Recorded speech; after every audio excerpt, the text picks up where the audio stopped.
Hi, my name is Hermene Hartman and this is Indigo Studio. We're going to talk about images. You know, images are important because they tell us who we are. They give us our definition and description. And black images, well, in this society, they've been all over the place, from degrading to daring. And today we see white mainstream magazines adding black faces to their covers. But what are those images saying? How do we look? Is it degrading? Is it complimentary? Or is it a new stereotype? There's different perceptions of how black folks see themselves and how white folk depict black images. And today, in the Black Lives Matter moment, we see a new image. We see changing images of black people. Aunt Jemima, well, she's no longer on the pancake box. Was that a stereotypical image of a woman cook? And Uncle Ben, he's been a fixture on the rice box. Is that a holdover from slavery as an image, as butler?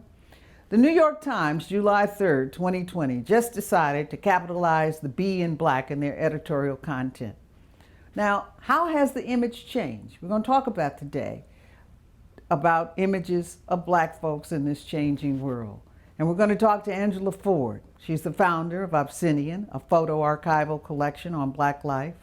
Dorothy Lavelle, she's the publisher of the Chicago Crusader. And Darryl Dennard, broadcast journalist from iHeartMedia in Chicago. We're going to have a real relevant conversation, but we're going to talk about it.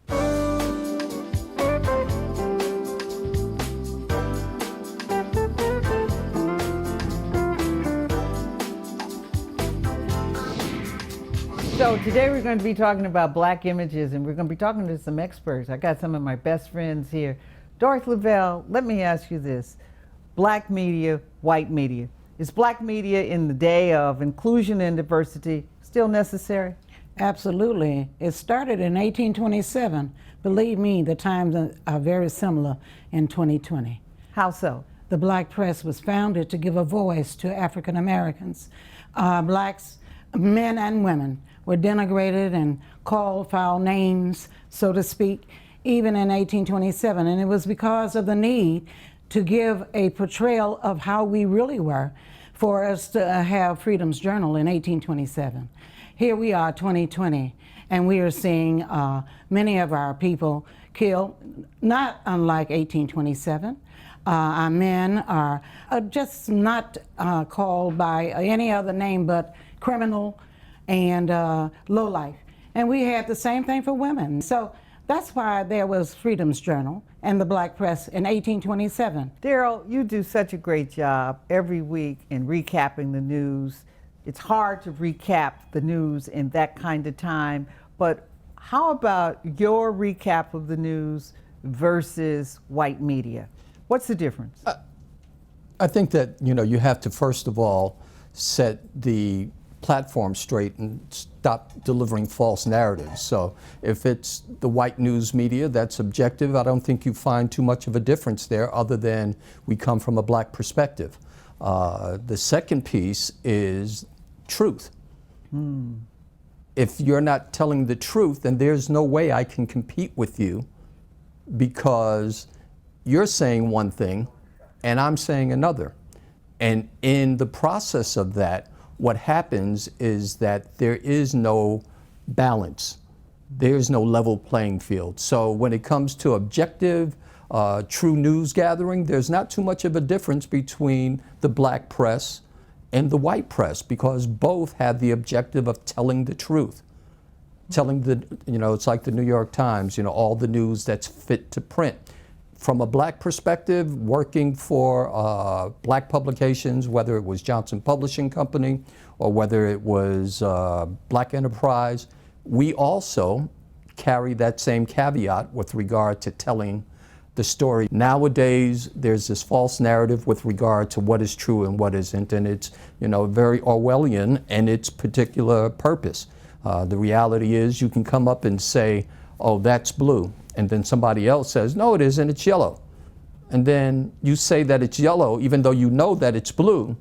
After a while, you start scratching your head and go, well, I can see some of the yellow tints in there. And then somebody on Facebook could say it's really red. Yeah.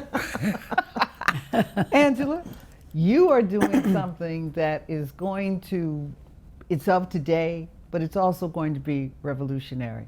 Tell us about the Obsidian collection and what you're doing with, as you archive Black images. Thank you. I am committed to digitizing our history to make it available to the millennials, the Zoomers, the generations coming forward to see all of the great journalism that has happened in America that represents us.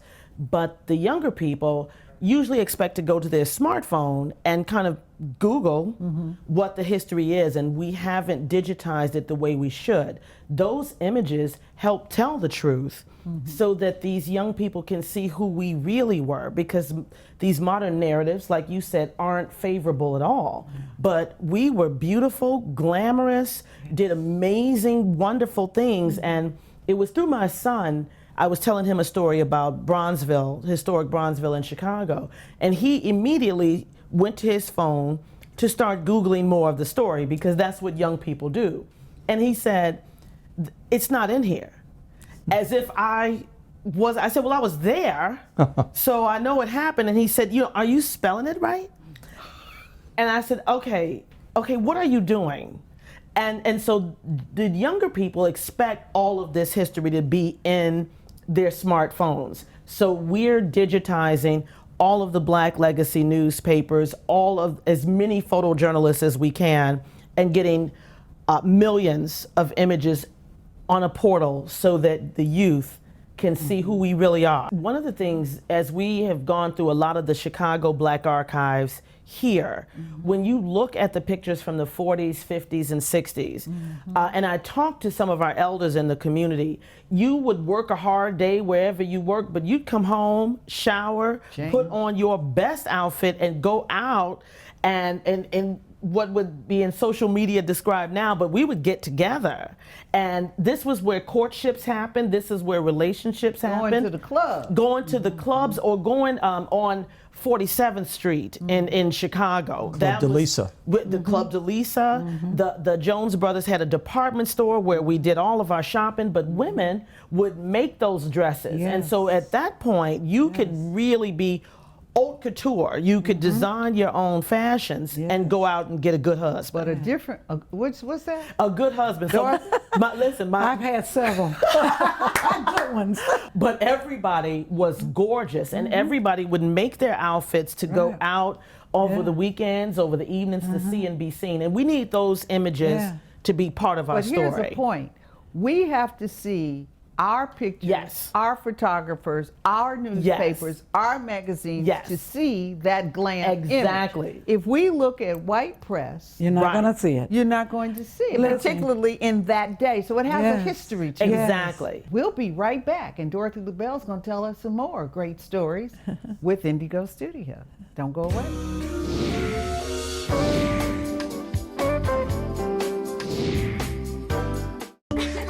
Hey, we're guests here. Close the door. It's probably why our energy bill is so much higher than yours. You know, ComEd makes it easy to save money and energy.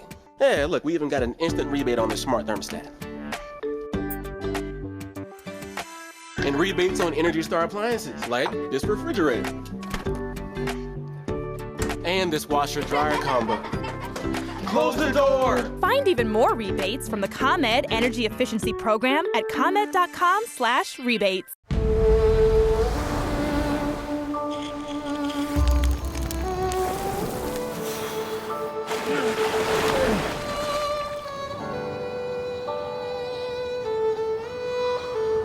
This could work.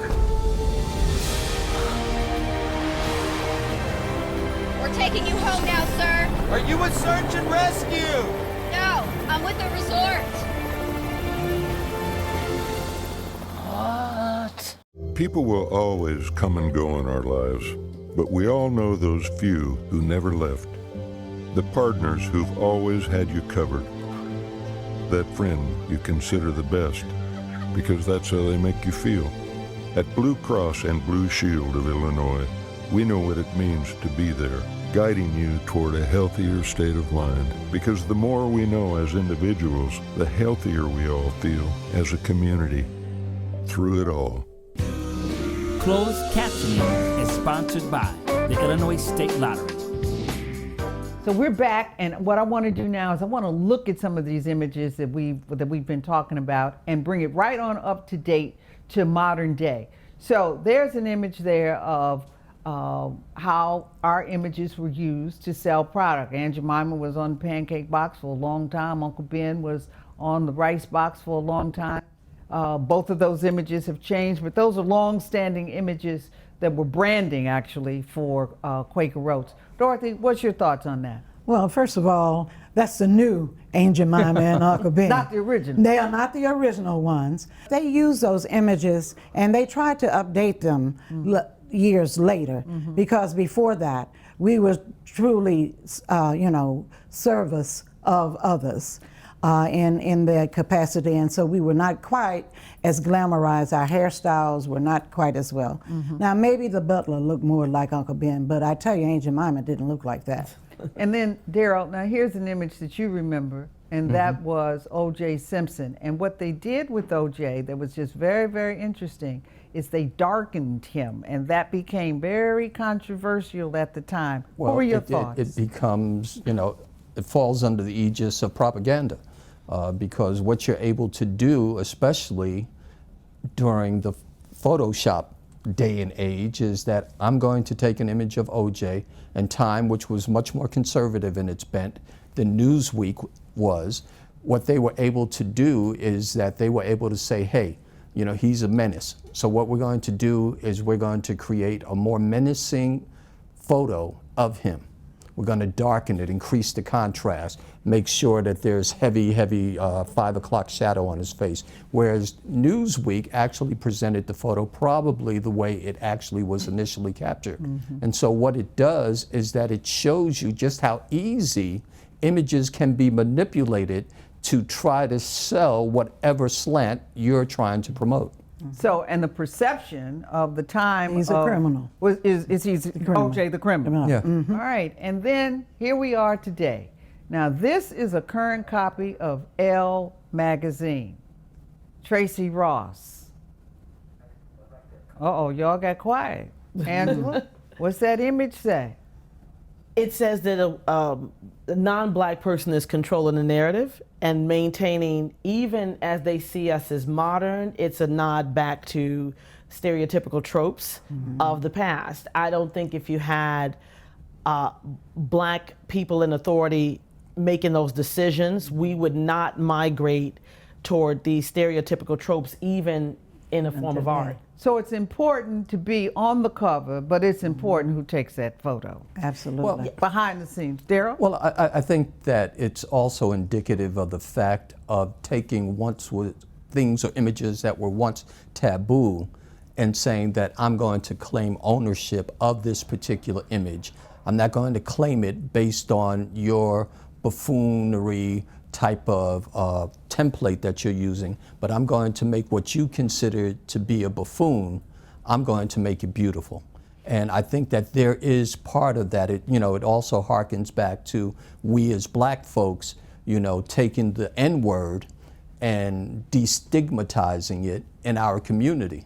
You meant it as harmful, but we turned it around and said, nah, what you meant for bad, we can mean for good. Not that I'm, espousing the use or trying to uplift the use of the word, but I think that's the mentality there, is that these images that you perceived before as being negative, we're going to flip the script on you. Here's Vanity Fair. This is September issue of Vanity Fair, and you see something very different.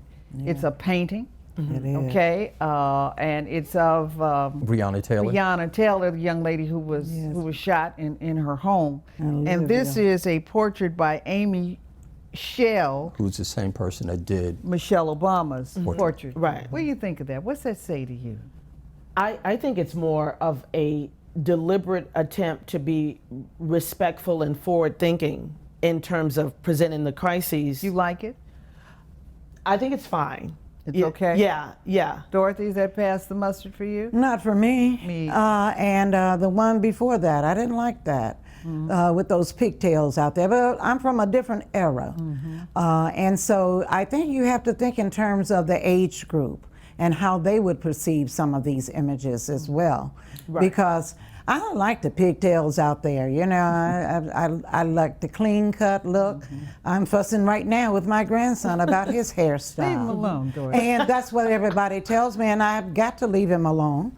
There's no doubt about it. But when I looked at the NBA and all of those men out there on the court and those hairstyles, they just really turned me totally off. I think you can be modern. I think you can be different, but it could be look like it's well kept. So now this is a trend. I just showed you Elle. Now look at Vogue, and it's the same thing. It's a painting on the cover as opposed to a photo, glam photo on the cover. And they contracted these artists and said, just do your thing. We don't know who's going to be on the cover, but here it is. So here's another painting on the cover of the magazine. Well, And this too is Vogue. They did two covers. That's Vogue, and that's by Marshall, who's a Chicago artist. Right. Whose Carrie paintings, Lewis, Carrie Carrie Marshall, Marshall, Carrie Marshall. whose paintings are selling upward of $20 million. Wow. Like or not like? Caricature? I like it, and the fact that you're bringing attention to artists that the world may not be aware of. And the reality here is that they can use black models, which is great, but creating an artist to give an interpretation of an individual of significance. Likewise, if you look at O Magazine, the first cover that she wasn't appearing on, her namesake magazine, she actually had a photograph of Breonna Taylor. For the first time in the Right. history of Of her Exactly. first time. And so what I think is happening is that there is a new movement afoot to be more inclusive of the spectrum of arts and artistic participation and creation. We're looking at white media trying to be inclusive of black people, which is nice, is nice to be inclusive, but I think what's more important is that black narratives be driven by black people and also included in other narratives, because we include a lot of cultures in our conversations as well. But I had the luxury of growing up with the Essence magazine and Ebony. And Ebony. And right. Jet. And Jet. And so every home in Chicago in the Ebony and a 70s, you Jet. had the Ebony and Jet. But when I saw Essence, I thought I was beautiful on every single page. You identified. I immediately identified. So it's nice to be included in these narratives, but once you surrender the authority of what black is outside of the community, then you have to deal with the negative as well as the positive. We got to take a commercial break, and then me and Dorothy gonna make some more discoveries right here, and we'll don't go away now.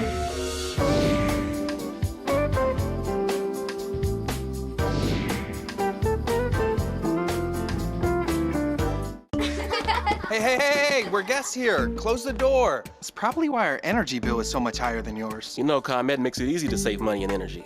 Yeah, look, we even got an instant rebate on this smart thermostat. And rebates on Energy Star appliances, like this refrigerator. And this washer-dryer combo. Close the door! Find even more rebates from the ComEd Energy Efficiency Program at ComEd.com/rebates.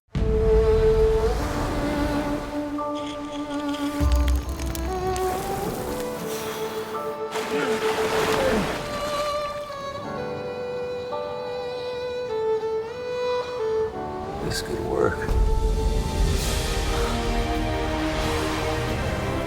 We're taking you home now, sir. Are you a search and rescue? No, I'm with the resort. What? People will always come and go in our lives. But we all know those few who never left. The partners who've always had you covered.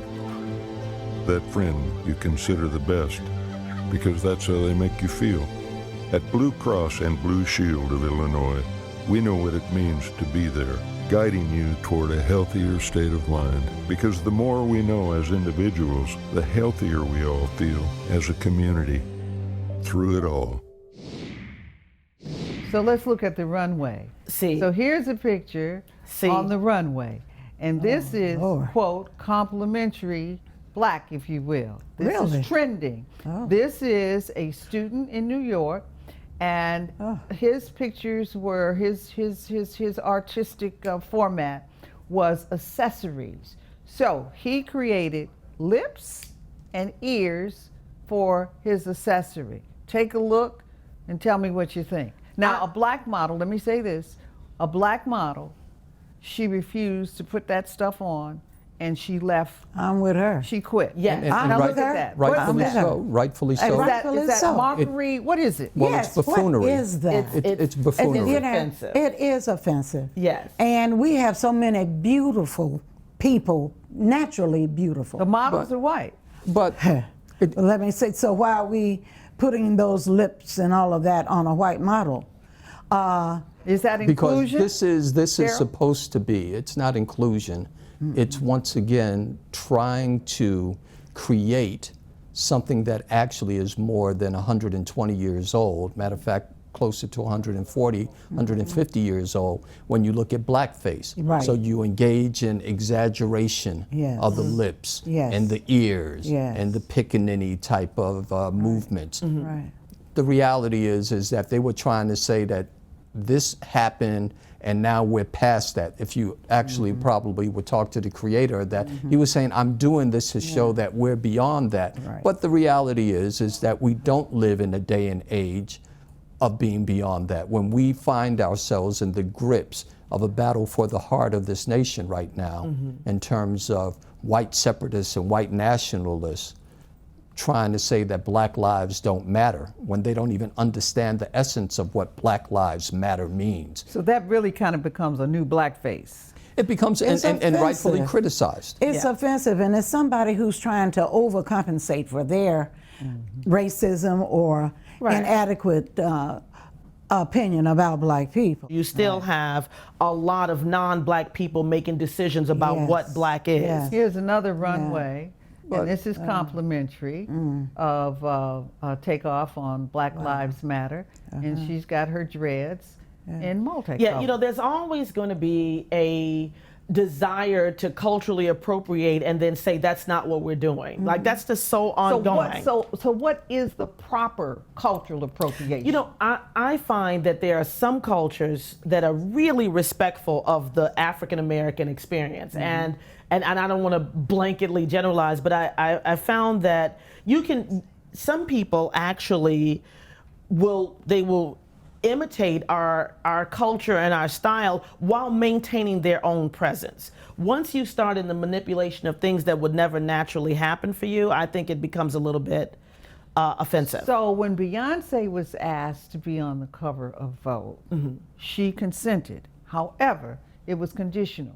And the condition was that I have to bring my crew. That meant makeup artists, that meant hairstylists, and that meant photographers. Yes. And she went and got a wonderful photographer, all at 25 years old. Yes. And they did it. And it was like, we will give you these pictures and you accept them. Right. And this is how I want to look on Right. Vogue. So she did her hair in a very extravagant kind of way. She did white. And then as the photographer did some of the interior pictures, she was at a clothing line. And it was kind of a depiction of women of the South, the kind of the Southern woman going through her daily activity. She's done some terrific things with her imagery. Yes. To be positive, but also to be real. Right. To be real. You like that cover?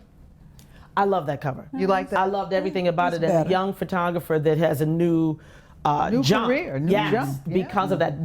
That's the kinds of things I would love to see happen besides just the virtue signaling of a non-black crew making decisions about representing our So country. what about the video that for Disney that Beyonce did? Oh, Black is King. Black is King. Yes. So it is imagery, imagery, imagery, Right. imagery, and it's such a mix. And it's on the horse, and it's in Africa, and Right. it's in the Rolls Royce, and everybody's got on the leopard suit. And I thought that was an African-American nod of respect to African culture. We have always been trendsetters. We have always been creators of what is unique and what is desirable. I'm reminded right on 35th and King Drive, there's a billboard there, and there was a billboard, and the billboard said, I think it was for a natural black-owned hair care products company, and the billboard said, why do you love everything about black culture but hate black people? And that's the way it is. Everybody wants to be black in a sense. We're definitively a creative people, right? Because Chicago alone, I mean, with the elevation of jazz here, and even And blues. and then the creation of house music, which is also global. Yeah. So when we get together, we do amazing things, and I think instinctively, just like we hear the beat of the music and we can all understand, our culture is so much more than these picked apart stereotypical tropes, whether they try to do it with respect or not respect. We understand each other. In our family, we had he's about maybe 19 years old, and he had, it wasn't only the knee, it was the thigh. He was cut out, and he was set for the evening. He was going to the club. Right. And my mother said, where are you going? You got holes in your Right. clothes. And he said, I'm going to the club, Auntie. And she was like, baby, you can't go out like No. that. And he told her, she said, you bought those? Yes. How much did you pay?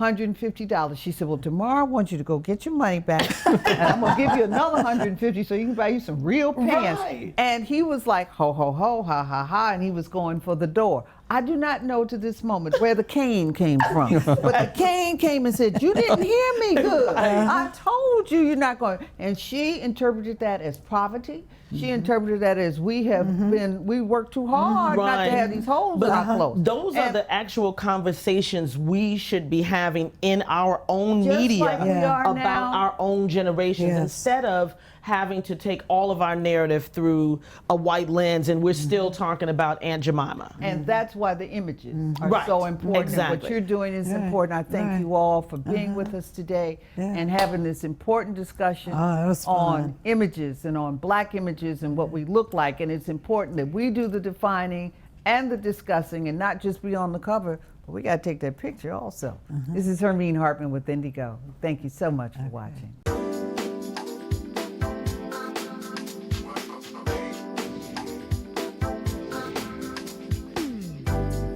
Thank you.